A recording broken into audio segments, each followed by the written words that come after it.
İkin düşen igidler var, anaların gözü yolda. Balasından yoktu haber, gözleri intizardadır. Ben yolunu gözleyirəm, mənim igid balam hanı. Balamdan bir haber verin, mənim şehit balam hanı. Mənim şehit balam hanı. Şehit olup için düşen balam deyip ağlayın. Mezarda yok balamın, baştaşını kucaklayın.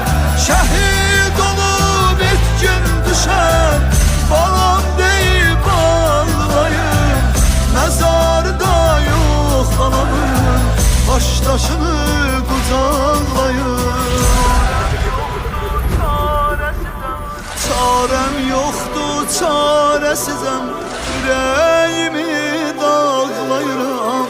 İçkin düşüp kayıtmayan, mən balamı ağlayıram. Gözləyirəm mən yolunu, deyirəm ki balam gələr.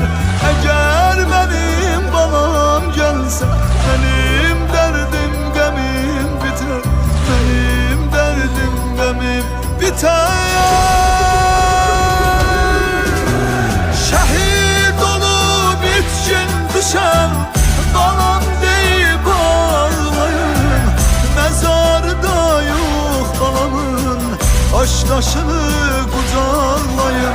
Şehit olup için düşen balam deyip ağlayın.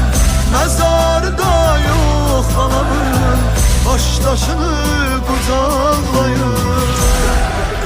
Cahil idrak eleme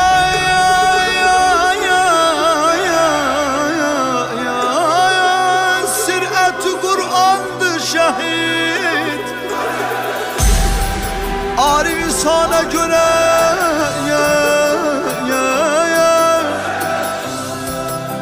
ayet-i Sübhan'dı şehit. Bir gün adil sana kısmet olar megaya. Görəsən aliyə bax beytinə mehmandır şəhid. Balam deyib ağlayır, məzarda yox balamın, başdaşını qucaq.